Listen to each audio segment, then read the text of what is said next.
I was sitting at our kitchen table, laptop open, confirming the final payment for our wedding venue when she walked in. The venue alone was $45,000. Non-refundable deposit already paid. 200 guests confirmed. 6 months of planning down to every last detail. She dropped her purse on the counter and poured herself wine. Tuesday evening, just another weeknight. Or so I thought. So I've been thinking about my bachelorette party, she said, way too casually for what was coming next. I glanced up from the screen. Yeah? You and the girls going to Nashville or something? She took a long sip of wine. Actually, no. I'm going to Italy. For 2 weeks. I waited for the punchline. None came. Italy, I repeated slowly. For 2 weeks. That's quite the bachelorette party. Here's the thing, she said, and I could already hear the defensive tone creeping into her voice. Bryce is going to be there. Bryce, her ex-boyfriend. The one she dated for 3 years before me. The one whose name still came up way too often in conversations. I closed the laptop. I'm sorry, what? Don't do that. Don't get that tone. She pointed at me with her wine glass. This is exactly what I was afraid of. Everyone warned me you might be the controlling type. Everyone warned you, I said carefully. Who's everyone? My friends. My sister. They said if you genuinely loved me, you'd trust me to have this experience. It's my last hurrah as a single woman. Bryce and I are just friends now. He invited me on this trip months ago, and I said yes before we even got engaged. The logic was so twisted I almost admired it. Almost. Let me make sure I understand, I said. You're taking a 2-week romantic trip to Italy with your ex-boyfriend, and if I have any problem with that, I'm controlling and insecure. See? You're already being judgmental. This is a trust issue. I looked at her, genuinely looked at her, maybe for the first time in months. The way she was standing there, arms crossed, chin up, already prepared for battle. Like she'd rehearsed this. When do you leave? I asked. She blinked, clearly expecting more of a fight. Friday, day after tomorrow. And you're telling me this on a Tuesday. I knew you'd react like this. That's why I waited. I stood up from the table, staying completely calm. Years of dealing with difficult clients at work had taught me how to keep my face neutral even when everything inside me was screaming. You know what? I said. You should go. Her eyes narrowed. What? You should absolutely go to Italy with Bryce. Have an amazing time. Take lots of pictures. Enjoy your 2 weeks. You're being sarcastic. I'm being serious. Have an absolutely safe and amazing flight. She stared at me, waiting for the catch.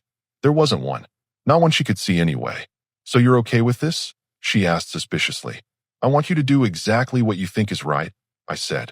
Don't let me stop you. She smiled then, actually smiled, like she'd won something. I knew you'd understand once you thought about it. This is why I love you. You're so mature about these things. Mature, I echoed. Yeah, that's me. She kissed my cheek, grabbed her wine, and headed upstairs. I need to finish packing. Flight leaves at 6 a.m. Friday. I waited until I heard the bedroom door close. Then I opened my laptop back up. But I wasn't looking at the wedding venue anymore. I was looking at the cancellation policy, and the name of the lawyer who'd helped me with a contract dispute last year, and the website for private investigators that a colleague had recommended once. Friday was 2 days away. She thought she had this all figured out. She thought I'd sit here for 2 weeks, maybe sulk a little, maybe miss her, maybe realize I was lucky she came back to me. She had no idea what was about to happen. I picked up my phone and started making calls. First to the venue, then to my lawyer. I had 48 hours, and I wasn't going to waste a single one. The wedding was off. She just didn't know it yet. By the time her plane touched down in Rome on Friday evening, 200 people would know exactly why they weren't coming to our wedding anymore. And by the time she landed back here in 2 weeks, she'd understand what consequences actually look like. I pulled up my contacts and found my lawyer's number. He answered on the second ring. Hey, it's me, I said. I need to talk to you about something urgent. How fast can you draft a lawsuit? Wednesday morning, 7 a.m. She was at work. I had the house to myself and a list of phone numbers. My lawyer's name was Vincent Caldwell. We'd worked together when my previous employer tried to screw me on a non-compete clause. He was expensive, direct, and didn't waste time on feelings. Talk to me, he said when he answered. I laid out the situation. Every detail. The Italy trip, the ex-boyfriend, the 2 weeks, the wedding in 3 months, the $45,000 venue. He was quiet for exactly 3 seconds. You want to sue her for what exactly? Emotional distress. Breach of promise. Whatever actually sticks. I want her to understand this isn't just a breakup. This is consequences. Breach of promise is tricky in this state, Vincent said. But emotional distress, intentional infliction, we might have something there. Especially with the public humiliation angle. You got proof she's actually going with the ex. I will. I'm hiring someone today. Good. Get photos. Get hotel records if you can. Timeline of everything. I'll draft the paperwork, but it won't be cheap. How much? $5,000 retainer. Could go higher depending on how long this drags. I thought about the wedding deposit. About the honeymoon we'd never take. About the future I'd just lost. Do it, I said. Next call was to the venue. Grand Estate Gardens. We'd toured 6 places before she fell in love with this one. Outdoor ceremony space, indoor reception hall, full catering, the works. This is regarding the Whitaker wedding. I said when someone picked up. I need to cancel. Oh no, I'm so sorry to hear that. Let me pull up your contract. When is your date? 3 months out. December 14th. Papers rustling.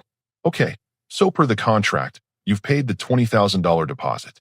That portion is non-refundable, but we can apply it to a future date if you'd like to reschedule within 18 months. I won't be rescheduling. The engagement is over. I understand. I'm very sorry. The deposit will be forfeited, but you won't be charged the remaining $25,000. Is there anything else I can help you with? $20,000 gone. Just like that. But honestly, worth every penny to never marry someone who thought Italy with her ex was acceptable behavior. Actually, yes, I said. I need a detailed invoice. Itemized. Everything that deposit covered. Of course. I'll email that within the hour. Third call was the one I'd been putting off. Private investigator. The website looked legitimate enough. Licensed, bonded, 20 years experience. A woman answered. Professional voice. Blackwell Investigations. I need someone followed, I said.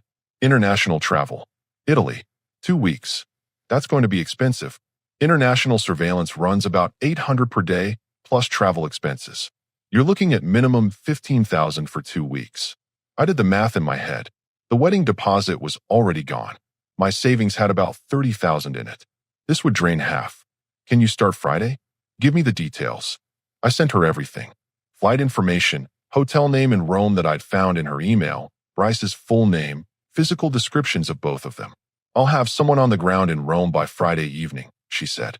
Daily reports with photos. Video if the opportunity presents itself. You'll get everything.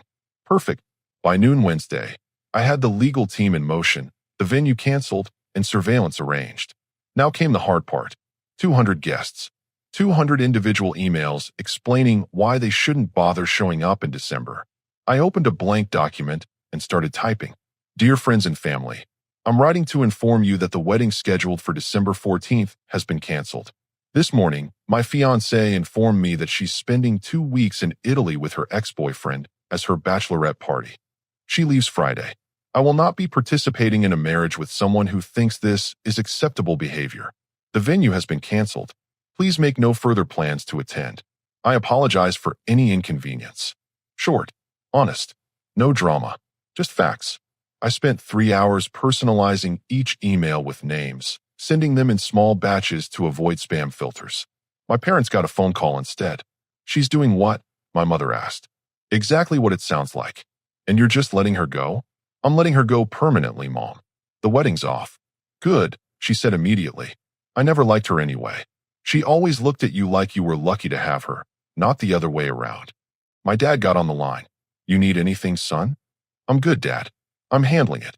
Thursday morning, the emails started bouncing back. Not delivery failures, responses. Lots of responses. Holy crap, are you serious? From my college roommate. I always knew something was off about her. From my cousin. You're making the right call, brother. From 3 different friends. Her mother called me 17 times. I didn't answer. Her sister texted me. Please don't do this. She's just confused. She loves you. I typed back. She's in Italy with her ex-boyfriend. That's not confusion. That's a choice. Thursday afternoon, Vincent sent me the draft lawsuit. Intentional infliction of emotional distress. Seeking $25,000 in damages. Punitive and compensatory. It's aggressive, he said. But you've got a case. Public humiliation, cancellation of wedding, financial losses. Judge might not award full amount, but we'll get something. Send it. Thursday night, she called me from the airport. She was excited, bubbly, talking about how she couldn't wait to see the Colosseum and the Amalfi Coast. I'll miss you, she said, like she actually meant it. Have a safe flight, I said. I'll send pictures. I'm sure you will. She hung up. I looked at the lawsuit on my screen, ready to file first thing Monday morning. At the investigator's confirmation email. At the cancellation notices already sent to 200 people. Friday morning, her plane took off at 6 a.m. By 6 p.m. Friday, when she landed in Rome, everyone in both our social circles knew exactly what she'd done and exactly why there wasn't going to be a wedding. And she had absolutely no idea. Saturday morning, first report from the investigator landed in my inbox at 8 a.m. Subject line, Day 1 Rome. 3 photos attached. Her and Bryce at a cafe near the Trevi Fountain. His arm around her waist. Her laughing at something he said. Third photo showed them walking hand in hand down a cobblestone street. The email from the investigator was professional and brief. Subjects arrived at Hotel Artemis at approximately 9 p.m. local time Friday. Shared suite, 1 bedroom. Left hotel together at 7 a.m. Saturday. Currently touring Central Rome. Will continue surveillance. I forwarded everything to Vincent with no comment needed. His response came back in under a minute. Perfect. Keep them coming. This strengthens our case significantly. Sunday, she posted her first photo on social media. The Colosseum at sunset. Caption, living my best life. Some people get it, some people don't. The comments section was brutal. Where's your fiancé? Someone asked. Does he know you're there with Bryce? From another. I got the email about the wedding cancellation. Now I see why. From my cousin. She deleted the post within an hour. But I'd already taken screenshots. So had about 40 other people. Monday morning, I filed the lawsuit. Vincent handled the paperwork at the courthouse while I was at work, trying to act like my life wasn't imploding. My boss, Norman Fletcher, called me into his office around 10. I heard about the wedding, he said. You doing okay? I'm managing. Take whatever time you need. But honestly, from what I heard, you dodged something bad. Word travels fast in a small company. Someone's cousin knew someone who got my email. By Monday afternoon, everyone at my workplace knew the story. Tuesday, second report from Italy. Photos of them at a winery in Tuscany. Wine tasting, clearly drunk, kissing in one shot. I stared at that photo longer than I should have. Not because it hurt anymore. Because I was grateful. Grateful I found out who she actually was before we made it legal. Wednesday, her sister showed up at my house. I'd just gotten home from work when she knocked. We need to talk, Lauren said through the door. I opened it, but didn't invite her in. About what? About forgiving her. She made a mistake. She's confused. The wedding is in 3 months. We can still fix this. The wedding was in 3 months, I corrected. Past tense. It's not happening. You're being vindictive. You canceled everything without even talking to her first. She didn't talk to me before booking a romantic vacation with her ex. She told me 2 days before leaving. I'm just matching her energy. She's in Italy crying every night because you're not answering her calls. I pulled out my phone and showed Lauren the investigator's photos from Tuesday. The kissing photo. Lauren's face went pale. Where did you get these? I'm not stupid, and I'm not interested in fixing anything. Tell your sister to enjoy the rest of her trip. She's going to need the good memories. I closed the door. Thursday, day 6, reports showed them in Venice. Gondola ride, romantic dinner, more hand-holding and public affection. My lawyer sent me an update. Defendant has been notified of the lawsuit. She'll be served officially when she returns to the country. Her family's lawyer reached out asking if we're open to settlement discussions. I said no. Proceed with trial. Friday, 1 week exactly since she left, her mother called me. I almost didn't answer, but curiosity won. You are destroying her life, she said without preamble. I'm holding her accountable. For what? For wanting to have one last adventure before settling down. For disrespecting me, our relationship, and our commitment. For choosing her ex-boyfriend over her future husband. For thinking I'd just accept that. You're suing her.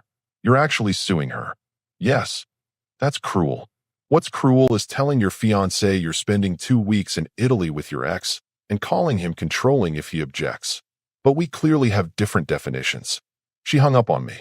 Weekend reports showed Florence, then the Amalfi Coast. Every photo was more intimate than the last. They weren't even trying to hide it anymore. Sunday, Day 9, she tried calling me. I sent it to voicemail. She left a message. I don't understand why you're doing this. Everyone's telling me you canceled the wedding, that you sent some horrible email to all our guests, that you're suing me. This is insane. Call me back. We need to talk about this like adults. I deleted the message. Monday, day 10, she posted another photo. Positano Cliffside. Caption: sometimes you have to choose yourself. The comments were disabled this time. Tuesday, my coworker Adrian stopped by my desk. Hey man, I saw your ex posted again. You holding up okay? She's not my ex. She's my former fiancée. There's a difference, right? Sorry. You need anything? I'm good. Thanks though. Wednesday, day 12, the investigator sent a summary report. 2 weeks of surveillance complete. Subjects engaged in romantic relationship throughout trip. Hotel staff confirmed shared bedroom nightly. Collected receipts showing joint purchases. Compiled all evidence into formal report with timestamps and locations. Sending complete package. 53 photos. Video clips. Hotel records. Restaurant receipts with both their names. A complete timeline of 2 weeks pretending I didn't exist. Vincent reviewed everything Thursday afternoon. This is even better than I hoped. We've got intent. We've got duration. We've got public documentation. She's going to have a very bad time in court. Friday, day 14, her flight landed at 3 p.m. By 3:15, she'd been served with lawsuit papers right there at the airport arrival gate. The process server I'd hired sent me confirmation with a photo. She was standing there, Louis Vuitton luggage at her feet, tan from 2 weeks of Italian sun, holding legal documents with her mouth open in shock. Her phone started ringing immediately. My number, probably. I was at work, in a meeting, phone on silent. By the time I checked my messages at 5 p.m., I had 23 missed calls from her and 4 voicemails I didn't bother listening to. I texted her one sentence. All communication goes through my attorney. His number is on the paperwork. Then I blocked her number. 2 weeks of her paradise vacation. 2 weeks of me systematically dismantling the future she thought she had waiting for her back home. She thought she was coming back to a grateful fiancé who missed her. Instead, she came back to a lawsuit, a canceled wedding, and a social circle that knew exactly what she'd done. Consequences are a beautiful thing. Saturday morning, 9 a.m., my phone rang from an unknown number. I answered out of curiosity. "You son of a bitch," she screamed before I could even say hello. "You had me served at the airport." At the airport? Do you have any idea how humiliating that was? Probably about as humiliating as finding out your fiancé spent 2 weeks in Italy with her ex-boyfriend, I said calmly. But I'm just guessing. We need to talk. Face to face. This is ridiculous. No. All communication goes through Vincent Caldwell. You have his number. I'm not talking to your lawyer. I'm talking to you. We're adults. We can work this out. There's nothing to work out. The engagement is over. The wedding is canceled. You're being sued. Those are the only facts that matter. Over what? Over me taking a trip with a friend. I actually laughed. A friend. You spent 14 nights in the same hotel room with your ex-boyfriend. I have photos of you kissing him in Tuscany. Hotel records confirming you shared a bed. Restaurant receipts with both your names on them. You want to call that friendship? Go ahead. Call it whatever helps you sleep at night. Silence on her end. Then, you had me followed? I protected my interests. That's what adults do. This is insane. You're insane. I can't believe you're doing this to me. I'm not doing anything to you. You did this to yourself. You made every single choice that led to this moment. Own it. She hung up. 20 minutes later, her mother called from a different number. My daughter is hysterical. She's been crying for hours. What kind of man does this? The kind who doesn't accept disrespect. Tell her to get a lawyer. We'll see her in court. I blocked that number too. Sunday afternoon, she showed up at my house. I'd been expecting it. I opened the door, but left the security chain on. You need to leave. Please. Just let me explain. Let me come in and we can talk about this. There's a restraining order being filed Monday morning. If you show up here again, you'll be arrested. You're filing a restraining order? Against me? My lawyer recommended it. Harassment, stalking, emotional distress. You're making it really easy to build our case. Our case? There is no case. This is bullshit and you know it.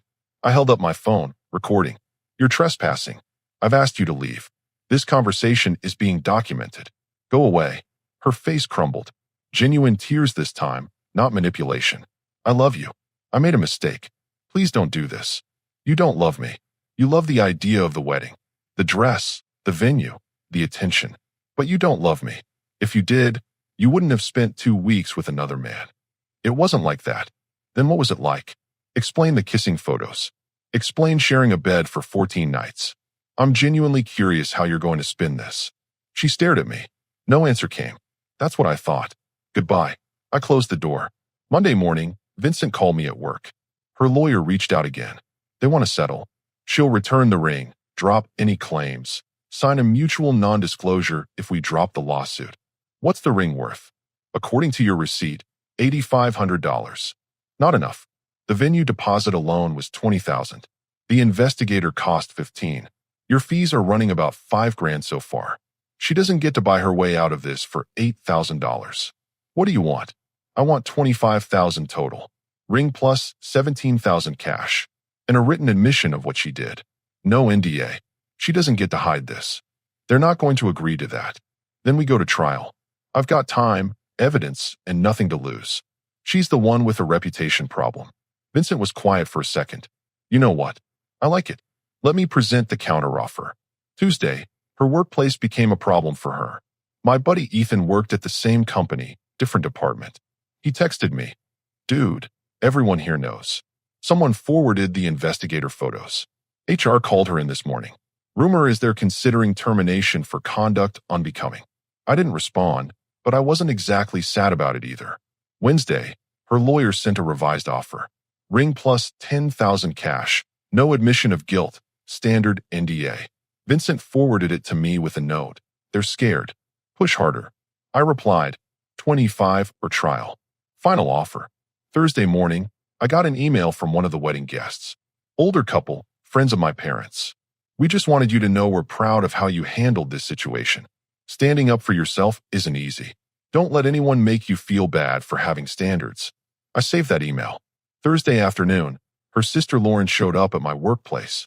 Security called me down to the lobby. You need to stop, she said. You're ruining her life. No, she ruined her own life. I'm just making sure there are consequences. She lost friends. Her job is in jeopardy. Everyone thinks she's a terrible person. Everyone thinks correctly. She made one mistake. A 2-week mistake. In Italy. With her ex. That's not one mistake. That's 216 hours of consecutive bad decisions. Lauren shook her head. You used to be a good guy. I'm still a good guy. I'm just not a doormat.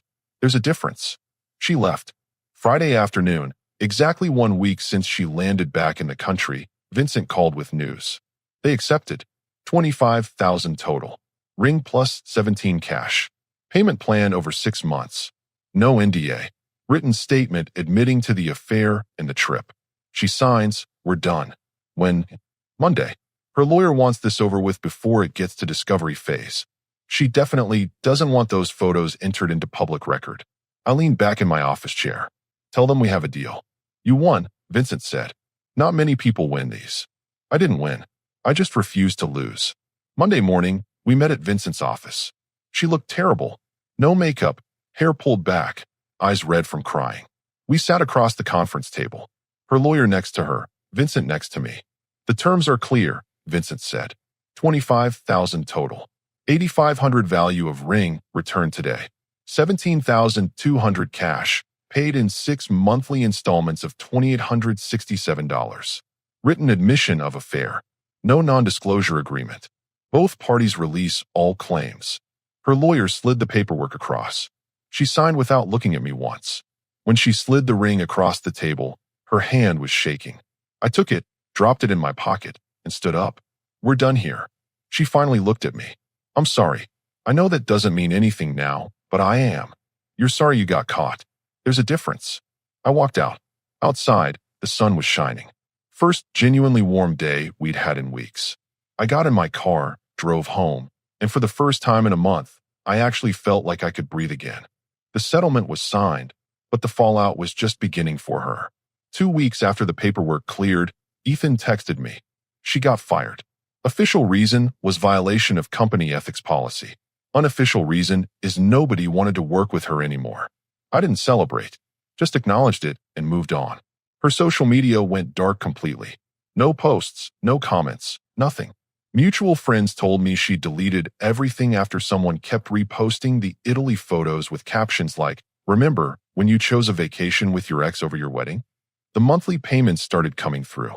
First installment hit my account on schedule, $2,867.